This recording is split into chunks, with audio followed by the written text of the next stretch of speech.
And இப்போ நம்முடைய MP Nachimuthu M Jaganathan engineering காலேஜில் எக்ஸிபிஷன் நடந்துட்டுருக்கு. இந்த எக்ஸிபிஷனை விசிட் பண்ணுறதுக்காக கொங்கு வேளாளர் பாலிடெக்னிக் காலேஜோட principal sir mister Viswanathan sir இங்கே வந்திருக்காரு. அவர் எக்ஸிபிஷனை விசிட் பண்ணி பார்த்துருக்காரு. எப்படி இருக்குது அப்படின்னு இப்போ நம்ம அவர்கிட்ட கேட்கலாம். வணக்கம் சார். வணக்கம் சார். காலேஜோட சயின்ஸ் எக்ஸிபிஷன் எப்படி இருக்குங்க சார்? இந்த சயின்ஸ் எக்ஸிபிஷனானது தட் மீன்ஸ் ப்ராஜெக்ட் எக்ஸிபிஷன் கடந்த 10 ஆண்டுகளாக நடைபெற்று கொண்டு வருகிறது. இப்போ இந்த ஆண்டு பார்த்திங்கன்னா இன்ஜினியரிங் காலேஜை பொறுத்தவரை அவங்களுடைய ஸ்கில் இன்ஜினியரிங் ஸ்கில் மட்டும் கிடையாது, அடிஷ்னலாக அவங்களுடைய ஸ்கில் டெவலப் பண்ணுறதுக்காக தான் ப்ராஜெக்ட் எக்ஸிபிஷன் தவிர ஆர்ட் கேலரி ரெடி பண்ணியிருக்காங்க. அந்த அனிமேஷன் ஹால் பார்த்துட்டு வந்தோம். அனிமேஷன் ஹாலில் அந்த ஷார்ட் ஃபிலிம் ரெடி பண்ணியிருக்காங்க. ஷார்ட் ஃபிலிம் பக்காவாக பண்ணி நல்ல ஒரு க்ரியேட்டிவிட்டி நல்லா இருக்குது. ஸோ இன்ஜினியரிங் ஸ்டூடெண்ட்ஸ் இந்த அளவுக்கு ஒரு க்ரியேட்டிவிட்டியோடு பண்ணுறாங்க அப்படிங்கிறது எனக்கே ஆச்சரியமாக இருக்குது. நல்லா பண்ணியிருக்காங்க. அதே மாதிரி இந்த பழங்கால நாணயங்கள் எக்ஸிபிஷனில் வச்சுருக்காங்க. ஸோ வாழ்க்கையில் வரைக்கும் நம்மளும் பார்த்ததில்லை. ஸோ ஸ்டேட் லெவலில் பார்த்தீங்கன்னா அவங்க டாப் மோஸ்ட் அவ்வளோ கலெக்ஷன் பண்ணி இங்கே வச்சுருக்காங்க. அதுவும் வர school students and college students எல்லாம் பார்க்குறதுக்கு வசதியாக இருக்கும். ஸோ இன்ஜினியரிங் காலேஜ் ஸ்டூடெண்ட்ஸுக்கான அவங்களுடைய ப்ராஜெக்ட், நியூ ஐடியாஸ், இன்னோவேஷன்ஸ் எல்லாம் க்ரியேட்டிவிட்டியாக பண்ணி அதை ரெடி பண்ணியிருக்காங்க. அது ஸ்கூல் ஸ்டூடெண்ட்ஸ் வரும்பொழுது அவங்களுடைய பாசிட்டிவ் எடுத்துக்கிட்டு அவங்களும் வாழ்க்கையில் புது புது ப்ராஜெக்ட் பண்ண முடியும் அப்படிங்கிற ஒரு ஐடியாவில் வந்திருக்காங்க. நல்லா செய்கிறாங்க. காலேஜில் எல்லா இதுவும் நல்லா ரெடி பண்ணிட்டுருக்காங்க. எங்களுடைய கல்லூரியின் சார்பில் எம்பிஎன் எம்ஜே இன்ஜினியரிங் கல்லூரி ஆசிரியர்கள், மாணவர்கள் மற்றும் நிர்வாகம் அனைவருக்கும் வாழ்த்துக்களை தெரிவித்துக் கொள்கிறேன். தேங்க்யூ. நன்றி சார். ஸோ சார் ரொம்ப அழகாக சொல்லியிருந்தாரு. ஸோ இந்த சயின்ஸ் எக்ஸிபிஷனில் விசிட் பண்ணுறதுக்கு சார் மட்டும் இல்லைங்க, government school students and private school students கூட வந்திருக்காங்க. நாம் இப்போது MP Nachimuthu M Jaganathan engineering காலேஜோட தாளாளர் பாரத் வித்யா சிரோமணி டாக்டர் வசந்தா சுதானந்தன் மேடம்கிட்ட பேச போகிறோம். வாங்க பேசலாம். வணக்கம் மேம். வணக்கம் மேம். இப்போ 9 இயர்ஸாக இந்த எக்ஸிபிஷன் நடந்துகிட்ருக்கு.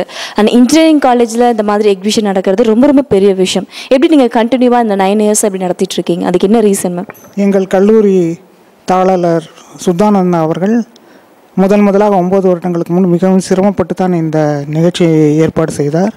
அந்த வழிகாட்டுதல் மூலம் தான் இந்த 9 வருடங்களாக தொடர்ந்து நாங்கள் நடைபெற்று கொண்டிருக்கிறோம். இந்த எலக்ட்ரோ எக்ஸ்போ எக்ஸிபிஷனாவது இசி டிபார்ட்மெண்ட் மூலமாக மிகச்சிறப்பாக 2 நாட்கள் நடக்கிறது.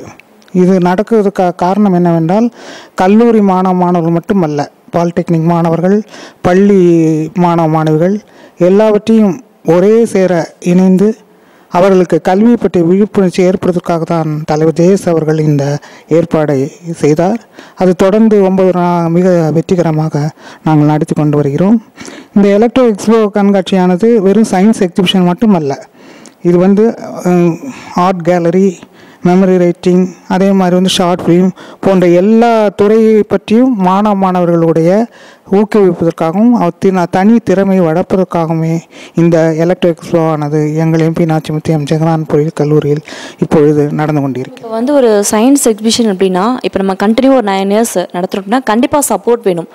அட்லீஸ்ட் ஸ்டூடெண்ட்ஸோட சப்போர்ட் வேணும், அப்படி இல்லாமல் ஸ்டாஃப்ஸோட சப்போர்ட் வேணும். உங்களுக்கு எந்த அளவுக்கு சப்போர்ட் இருக்குது? யார் அதிகமாக உங்களுக்கு சப்போர்ட் பண்ணுறாங்க? எங்களுக்கு அதிகமாக இசி டிபார்ட்மெண்ட் ஹெச்ஓடி பார்த்திபன் அவர்களும் அவர்களுடைய துறை பேராசிரியர்கள் தான் இதுக்கு மிக சப்போர்ட்டாக இருக்கிறார்கள். இங்கே பார்த்திங்கன்னா ஈரோடு மாவட்டம் மட்டுமல்ல, திருப்பத்தூர் போன்ற இடங்களிலெல்லாம் இருந்தெல்லாம் அவர்கள் தங்கள் படைப்புகளை கொண்டு வந்திருக்கார்கள். 350க்கு மேற்பட்ட படைப்புகள் இங்கு கண்காட்சிக்கு வைக்கப்பட்டிருக்கிறது. அது எங்கள் கல்லூரியின் சிறப்பு அம்சமாக. இப்போ இந்த சயின்ஸ் எக்ஸிபிஷனில் government school students, private school students, other college students கூட பார்ட்டிசிபேட் பண்ணுறாங்க.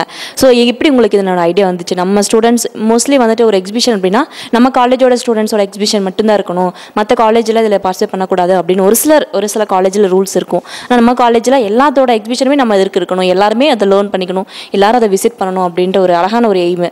ஸோ அது எப்படி உங்களுக்கு என்ன ரீசன் நீங்கள் அதை கொண்டு வரதுக்கு? முன்ன சொன்ன மாதிரி தான் தலைவர் சுதானந்தன் அவர்கள் கல்வி ஊக்கப்படுத்தணும். அது கிராமப்புற மாணவர்களாக இருந்தாலும் சரி, நடுத்தர மாணவர்களாக இருந்தாலும் சரி, எல்லாவற்றையும் ஊக்கப்படுத்த வேண்டும் என்பதற்காகத்தான் எல்லா தரப்பட்ட கவர்மெண்ட் ஸ்கூலாக இருந்தாலும் சரி, மெட்ரிகுலேஷன் ஸ்கூலாக இருந்தாலும் எல்லா மாணவர்களுக்கும் ஊக்கப்படுத்துவதற்காக தான் இந்த நிகழ்ச்சி நடந்து அவர்களுக்கெல்லாம் பரிசுகள் எல்லாம் கொடுக்கப்படுகிறது. மோஸ்ட்லி இன்ஜினியரிங் காலேஜ் அப்படின்னாவே படிப்பு மட்டும்தான். இந்த மாதிரி extra curricular activities, cultural programs, exhibition எல்லாம் மோஸ்ட்லி அதிகமாக நடக்காது. மோஸ்ட்லி ஆர்ட்ஸ் சயின்ஸ் காலேஜில் மட்டும்தான் இந்த மாதிரி நடக்கும். ஆனால் ஃபஸ்ட் டைம் இன்ஜினியரிங் காலேஜில் இயர்லி ஒன்ஸ் வந்து ஏதாவது ஒரு function, inauguration function, cultural function சொல்லிட்டு எப்போவுமே வந்து ஏதாவது பொங்கல் வந்துச்சு அப்படின்னா பொங்கல் செலிப்ரேஷன் சொல்லிட்டு ஒவ்வொரு வருஷமே ரொம்ப சூப்பராக வந்து செலிப்ரேட் பண்ணிட்டு இருக்கீங்க. அது இன்ஜினியரிங் காலேஜில் நடக்குது அப்படின்ட்டு ஒரு பெரிய விஷயமா இருக்குது எனக்கு. ஸோ எப்படி ஸ்டூடெண்ட்ஸோட படிப்பு மட்டும் இல்லாமல் இந்த மாதிரி கல்ச்சுரல் ஆக்டிவிட்டீஸும் அவங்கள வந்து ஊக்குவிக்கணும் அப்படின்றது உங்களோட ஐடியாவா? ஸோ என்ன காரணம் அதுக்கு மேம்? அதாவது இன்ஜினியரிங் வெறும் படிப்பு மாத்திரம் இருக்கக்கூடாதுங்க தான் எங்களுடைய நோக்கம். அவங்கள தனித்திறமையெல்லாம் வளர்த்த வேண்டும். அதே மாதிரி ஒவ்வொரு டிபார்ட்மெண்ட்னு பார்த்தீங்கன்னா அவங்கவுங்க தனித்திறமையை அவங்க பேராசிரியர் தெரிந்து வைத்து அவர்களை ஊக்கப்படுத்துகிறார்கள். ஏன்னா தனித்திறமை இருந்தால்தான் அவர்களெல்லாம் வந்து வெற்றி பெற முடியும் என்று எங்களுடைய நோக்கம். அதற்காக தான் அவர்களுடைய தனித்திறமைகளெல்லாம் நாங்கள் ஊக்குவிக்கிறோம். நன்றி. இவ்வளோ நேரம் வந்து நாங்கள் கேட்ட கேள்வி எல்லாத்துக்கும் ரொம்ப பொறுமையாக பதில் சொன்னீங்க. ரொம்ப நன்றி மேம். அண்ட் இன்னைக்கு நம்முடைய MP Nachimuthu M Jaganathan engineering காலேஜில் ரொம்ப சூப்பராக எலக்ட்ரோ எக்ஸ்போ 2014 சயின்ஸ் எக்ஸிபிஷன் நடந்துட்டுருக்குங்க. ஸோ இதனை விசிட் பண்ணுறதுக்காக வந்து நிறைய ஸ்டூடெண்ட்ஸ் வந்து government school students, private school students and other college students கூட வந்திருக்காங்க. ஸோ இப்போ நாமளும் இப்போ சயின்ஸ் எக்ஸிபிஷன் பார்க்க போகலாம் வாங்க.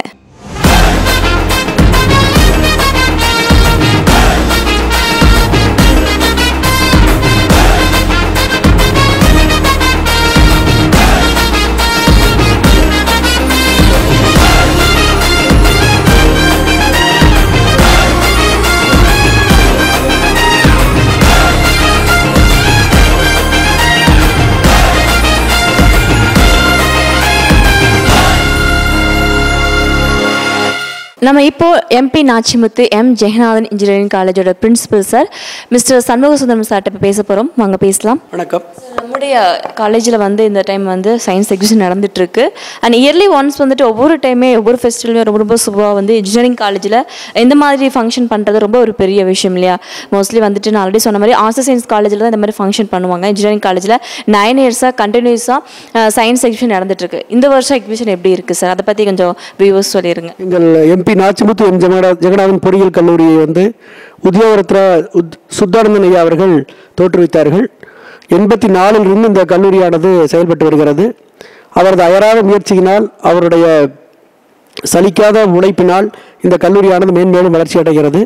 அவர் பள்ளி மட்டுமல்ல, பள்ளி முதல் கல்லூரி வரை அனைத்து விதமான மாணவர்களுக்கும் தேவையான கல்வி வசதிகளையும், கல்வி வசதி மட்டுமல்லாது மாணவர்கள் தனித்திறன்களையும் வளர்த்து கொள்ள வேண்டும் என்ற ஒரே நோக்கத்தில் தான் இது போன்ற நிகழ்ச்சிகளை அவர் ஊக்குவித்தார்.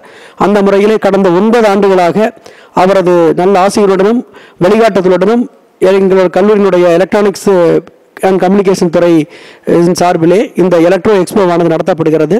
இந்த எலக்ட்ரோ எக்ஸ்போவானது வெறும் அறிவியல் கண்டுபிடிப்பு மட்டுமல்ல, மாணவர்களுடைய தனித்திறன்களை மேம்படுத்துவதற்கு அதை வெளிப்படுத்தும் முகமாக ஓப்பன் ஹவுஸ் எக்ஸிபிஷன், அவருடைய கலைப்படைப்புகள், ஆர்ட் கேலரி, அவருடைய வேர்ட் பவர் போன்ற பல்வேறு விதமான போட்டிகளையும் இந்த எலக்ட்ரோ எக்ஸ்போவின் சார்பிலே நாங்கள் தொடர்ந்து நடத்தி வருகிறோம். 9 இயர்ஸாக கண்டினியூவாக இந்த சயின்ஸ் எக்ஸிபிஷன் நடந்துட்டு இருக்கு. எப்படி இருக்கு சார் ரெஸ்பான்ஸ்? எந்த அளவுக்கு ஸ்டூடெண்ட்ஸ் வராங்க நம்ம காலேஜுக்கு? நூற்றுக்கணக்கான அறிவியல் மாதிரிகள் சயின்ஸ் எக்ஸிபிஷனில் வைத்திருக்காங்க. அது மட்டுமல்லாமல் பல்வேறு மாணவர்களுடைய தனித்திறன்கள் வெளிப்படுத்தக்கூடிய கலைப்படைப்புகள், அவர்களுடைய திறமைகளை வெளிப்படுத்தும் மூலமான போட்டிகளும் இங்கே நடத்தப்படுகின்றன. இவற்றை அருகாமையில் அமைந்துள்ள பள்ளிகள், பாலிடெக்னிக்கள், ஆர்ட்ஸ் அண்ட் சயின்ஸ் காலேஜஸ், அதே மாதிரி பொறியியல் கல்லூரி என்ற பல்வேறு விதமான மாணவர்களும் 100க்கும் மேற்பட்ட அறிவியல் மாதிரிகளை எங்கள் படைப்புகளாக சமர்ப்பித்திருக்கிறார்கள்.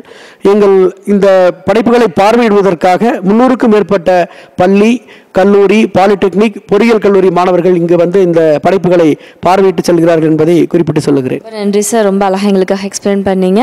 அண்ட் இன்னைக்கு பார்த்தீங்க அப்படின்னா இங்கே நடந்துட்டு இருக்க எலக்ட்ரோ எக்ஸ்போ 2014 சயின்ஸ் எக்ஸிபிஷன் ரொம்ப சூப்பராக நடந்துட்டு இருக்கு. அண்ட் உங்களை மாதிரி நானும் ரொம்ப ஆர்வமாக வெயிட் பண்ணிட்டு இருக்கேன். இப்போ வாங்க நம்ம சயின்ஸ் எக்ஸிபிஷன் எப்படி இருக்கு அப்படின்னு பார்க்கலாம்.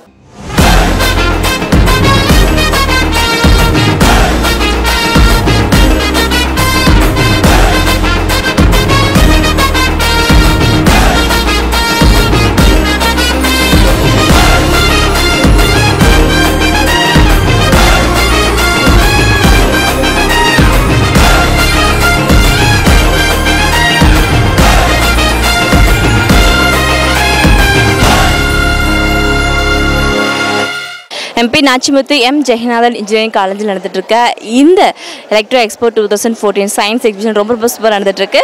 அடுத்து பார்த்தீங்க அப்படியே நம்ம ஸ்டூடெண்ட்ஸ் ஒரு அழகாக ஒரு ப்ராஜெக்ட் பண்ணியிருக்காங்க. என்ன ப்ராஜெக்ட் அப்படி அவங்கள்ட்ட கேட்கலாம். ஹாய், உங்கள் பேர் சொல்லுங்கள். விஜய். விஜய், என்ன படிக்கிறீங்க? Final triple MBNMG. என்ன ப்ராஜெக்ட் இது? ட்ராக்கிங் அண்டு ஸ்டாப்பிங் கண்ட்ரோல் அப்படின்ட்டு. அதாவது இதோட யூஸ் என்னென்னா, வண்டி திருட்டு போயிடுச்சு அப்படின்னா அதை எப்படி எங்கே இருக்குதுன்னு கண்டுபிடிக்கிறது, தென் அதை வந்து ஆஃப் பண்ணலாம். இமீடியட்டாக ஆஃப் பண்ணால் தான் நம்ம போய் பிடிக்க முடியும். அதுக்காக தான் இதை கண்டுபிடிச்சிருக்கோம்.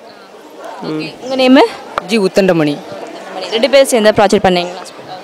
அந்த ப்ராஜெக்ட் எக்ஸ்பிளைன் பண்ண முடியுமா? இப்போது வண்டி எங்கேயாவது நீங்கள் பார்க் பண்ணிட்டு போகிறீங்க அப்படின்னா, வண்டி திருட்டு போச்சுன்னா உங்களுக்கு எப்போ தெரிய வரும்? போய் பார்க்கும்போது தானே தெரிய வரும். இது மூலிமா என்ன ஆகும்னா, பர்மிஷன் இல்லாமல் மெசேஜ் வந்தது அப்படின்னாவே நீங்கள் தெரிஞ்சுக்கலாம்ல வண்டி யாரோ எங்கேயோ கொண்டு போயிட்டுருக்காங்க அப்படின்ட்டு. உடனே நீங்கள் என்ன பண்ணலான்ட்டா, இதில் 2 நம்பர் யூஸ் பண்ணியிருக்கேன். ஒன்று வந்து ஆன் பண்ணுறக்கு, ஒன்று ஆஃப் பண்ணுறக்கு. நீங்கள் ஆஃப் பண்ணுற நம்பர் கால் பண்ணிங்க அப்படின்னா வண்டி அங்கேயே ஆஃப் ஆயிரும். திரும்ப உங்களால் வண்டி ஆன் பண்ணவே முடியாதுங்க. அதான் உங்களுக்கு வந்து ஆட்டோமேட்டிக்காக மெசேஜ் வந்து டிஸ்பிளே ஆயிரும். ஓகே, அதை எப்படி நீங்கள் செட் பண்ணுறது மொபைலில்? இப்போ ஆஃப் பண்ணுற நம்பருக்கு வந்து கால் பண்ணுறோம். ஆஃப் பண்ணுற நம்பர் கால் பண்ணும்போது என்ன ஆகும்னா, அதோட கான்டாக்ட்ஸ் வந்து ஓப்பன் ஆயிரும். ஓப்பன் ஆயிருச்சுன்னா என்ஜின் வந்து அப்படியே ஆஃப் ஆயிரும். பார்த்தீங்களா, என்ஜின் வந்துட்டு அப்படியே ஆஃப் ஆயிரும். இதுக்கப்புறம் வந்துட்டு என்ஜினை அவங்களால ரன் பண்ணவே முடியாது. இப்போ திரும்ப நம்ம இன்னொரு நம்பர் யூஸ் பண்ணியிருக்கோம்ல, அந்த நம்பர் இருக்குன்னா ஆன் பண்ணுறக்கு. இப்போ நாமளே சப்போஸ் ஆஃப் பண்ணி வச்சுட்டு போகிறோன்னா கூட நம்ம ஆன் பண்ணணும்னா அந்த நம்பர் கால் பண்ணி ஆன் பண்ணி அதோட பொசிஷன் திரும்ப க்ளோஸ் சர்க்யூட் ஆனால் மட்டும்தான் என்ஜின் வந்துட்டு திரும்ப ரன் பண்ண முடியும். இதுக்கு அப்புறம் தான் இப்போ க்ளோஸ் சர்க்யூட் ஆயிடுச்சு. இதுக்கு அப்புறம் தான் வந்துட்டு நம்ம கிக் பண்ணாவோ இல்லை செல்ஃப் ஸ்டார்ட் பண்ணாவோ என்ஜின் வந்துட்டு ரன் ஆகும். இது மூலிமா வந்துட்டு இப்போது வெஹிக்கிள் தெஃப்ட் ஆகிறத வந்துட்டு நம்ம ஈஸியாக கண்ட்ரோல் பண்ணிக்கலாம். ஈஸியாக வந்து ட்ரேஸ் ஓவர் பண்ணி அந்த திருட்டு போன வண்டியும் நம்ம பிடிச்சிக்கலாம். ரொம்ப நன்றி. ரொம்ப சூப்பராக இருக்குது உங்களோட ப்ராஜெக்ட். ஓகே, வந்து அட்வான்ஸ் விசஸ் இதே மாதிரி நீங்கள் ஃபியூச்சரில் வந்து ஒரு பைக் வந்து டிசைன் பண்ணணும் அப்படின்னு உங்களுக்கு வாழ்த்துக்கள் தெரிவிச்சுக்கிறோம். நீங்கள் யாருக்கு ஸ்பெஷலாக வந்து தேங்க்ஸ் பண்ண விரும்புகிறீங்க? இந்த ஃபங்க்ஷன் கண்டக்ட் பண்ண டிசி டிபார்ட்மெண்ட்டுக்கு வந்து நான் ரொம்ப தேங்க்ஸ் பண்ணுறேன். ஏன்னா அவங்கனால தான் இந்தளவுக்கு எல்லாத்துக்கும் டிஸ்பிளே பண்ண முடியுது நாங்கள் பண்ணுறத. தென் இந்த ப்ராஜெக்ட் எங்களுக்கு வந்துட்டு ஃபுல்லாக ஹெல்ப் பண்ணது வந்து எங்கள் டிபார்ட்மெண்ட் ஹெச்ஓடி ஸ்டாஃப் மற்ற எல்லா ஸ்டாஃபும் ஹெல்ப் பண்ணாங்க. அவங்கள சப்போர்ட் பண்ணாங்காட்டி தான் என்னால் இந்த ப்ராஜெக்ட் பண்ண முடியுது. தேங்க்ஸ். ஓகே, ரொம்ப நன்றி. வியூவர்ஸ், இப்போ நீங்கள் பார்த்துட்டு இருக்கிறது நம்முடைய MP Nachimuthu M Jaganathan engineering காலேஜில் நடந்துட்டு இருக்க சயின்ஸ் எக்ஸிபிஷன். இந்த சயின்ஸ் எக்ஸிபிஷனில் பார்ட்டிசிபேட் பண்ணுறதுக்காக நிறைய கவர்மெண்ட் ஹையர் செகண்டரி ஸ்கூல் இருந்த ஸ்டூடெண்ட்ஸு, அந்த ப்ரைவேட் ஸ்கூல் இருக்க ஸ்டூடெண்ட்ஸ், அதர் காலேஜ் இருக்க ஸ்டூடெண்ட்ஸ் எல்லாமே வந்துட்டு இருக்காங்க. எல்லாருமே வந்து எக்ஸிபிஷன் ரொம்ப ரொம்ப சூப்பராக இருக்குது அப்படின்னு சொல்லியிருக்காங்க. ஸோ நானும் எக்ஸிபிஷன் பார்க்க போகிறேன், வாங்க பார்க்கலாம். நம்முடைய MP Nachimuthu M Jaganathan engineering காலேஜில் நடந்துட்டு இருக்க இந்த சயின்ஸ் எக்ஸிபிஷனில் நிறைய ஸ்டூடெண்ட்ஸ் விசிட் பண்ணுறதுக்காக வந்திருக்காங்க. அடுத்து பார்த்தீங்க அப்படின்னா இந்த ஆர்ட் கேலரியில் ரொம்ப ரொம்ப சூப்பராக இருக்குங்க இந்த ஆர்ட் கேலரி. ஏன் அப்படின்னா நிறைய வந்து நாணயங்கள், பழங்காலத்து நாணயங்கள், அதோட மண்பானைகள் சொல்லிட்டு எக்கச்சக்கமாக கலெக்ஷன்ஸ் இருக்குது. அது என்னென்ன அப்படின்னு இப்போ நம்ம சார்ட்ட பேச போகிறோம். வணக்கம் சார். வணக்கம். உங்கள் பேர் சொல்லுங்கள். பாலசுப்ரமணியன். இந்த art gallery full and full வந்து இதில் இருக்கிற விஷயங்கள் எல்லாமே நீங்கள் பண்ணணுது இல்லையா? எப்படி இது மாதிரி உங்களுக்கு ஒரு ஐடியா வந்துச்சு இது மாதிரி பண்ணணும்னு? ஒரு 10-12 வருஷத்துக்கு முன்னாடி என் தாத்தா இறந்துட்டார். அவர் இறந்தவரை பெட்டியில் வந்து இந்த பழைய காலத்து நாணயங்கள்லாம் சில இதெல்லாம் இருந்தது. அதை பார்த்ததையுமே எனக்கு இதெல்லாம் சேகரிக்கணும் அப்படிங்கிற ஒரு எண்ணம் தோணுச்சு. அதை வச்சு இதெல்லாம் சேகரித்தேன். என்னென்ன வந்து இதில் இருக்குது? இங்கே பார்த்தீங்கன்னா அரசர் காலத்து காயின், அரசர் காலத்து காயின்லேயே வந்து ஹேண்ட்மேக் காயின் சொல்லுவாங்க. அதாவது கையில் வந்து செய்கிறது. இப்போ இருக்கிற காயினெல்லாம் வந்து பார்த்திங்கன்னா மிஷினில் செய்கிறது. பழைய காலத்தில் வந்து கையில் ஹேண்ட்மேக் காயின், கைக்குற்றல் காயின் தான் சொல்லுவாங்க. அந்த மாதிரி காயின், அதுலேயே வந்து silver coin, copper coin, gold coin இதெல்லாம் இருக்குங்க. அப்புறம் பிரிட்டிஷ் இந்தியா காயின் இருக்குது. அப்புறம் டேனிஸ் அரசர்கள், டேனிஸுக்காரரு, டச்சுக்காரரு, பிரெஞ்சுக்காரரு, போர்த்துகீசியர் இவங்களுடைய நாணயங்கள் எல்லாம் கலெக்ஷன் பண்ணியிருக்கேன். அந்த காலகட்டங்களில் வந்து இந்த குறுநில மன்னர்கள் ஒரு 156 பேர் இந்தியாவை ஆட்சி செஞ்சாங்க. அவங்களுடைய காயின் வந்து எனக்கு கிடைச்சதெல்லாம் கலெக்ஷன் பண்ணி வச்சுருக்கேன். ஒரு 10-20 மன்னர்களுடைய நாணயங்களை கலெக்ஷன் பண்ணி வச்சுருக்கிறேன். அது வரையும் பழைய காலத்து தபால் வச்சுருக்கோம். பிரிட்டிஷ் இந்தியாவினுடைய தபால், அதே சமயத்தில் வந்து பிரிட்டிஷ் இந்தியாவினுடைய பத்திரங்கள், இந்த மாதிரியெல்லாம் வச்சுருக்கோம். நீங்கள் எப்படி சார் கலெக்ட் பண்ணீங்க? இது வந்து நாங்கள் ஒவ்வொரு இடங்கள்லையும் வந்து காயின் எக்ஸிபிஷன் போடுவாங்க. சென்னையிலிருந்து நாகர்கோவில் வரைக்கும் எங்கே எக்ஸிபிஷனாக இருந்தாலும் எனக்கு ஒரு தபால் வரும். இல்லைன்னா ஃபோன் பண்ணுவாங்க. அதை பார்த்துட்டு நான் அங்கே போய் கலெக்ஷன் பண்ணிட்டு வருவாங்க. ஒரு எக்ஸிபிஷன் வைக்கிற அளவுக்கு நிறைய உங்களுக்கு கலெக்ஷன் சேர்ந்துருச்சு. ஆமாம், இது ஆல்ரெடி பார்த்தீங்கன்னா நான் ஒரு 10-15 ஸ்கூலில் வந்து எக்ஸிபிஷன் பண்ணிட்டேன். என்னுடைய நோக்கம் வந்து இது நம்ம பயன்படுத்திய பொருளாக இருந்தாலும் இன்றைய மாணவர்களுக்கு வந்து தெரியறதில்லை. அவங்கெல்லாம் வந்து புத்தகத்தில் படிக்கிறத விட ப்ராக்டிக்கலாக பார்க்கணும் அப்படின்னு ஆசைப்பட்டேன். அதனால் வந்து ஒரு 10-15 ஸ்கூலில் நான் வந்து எக்ஸிபிஷன்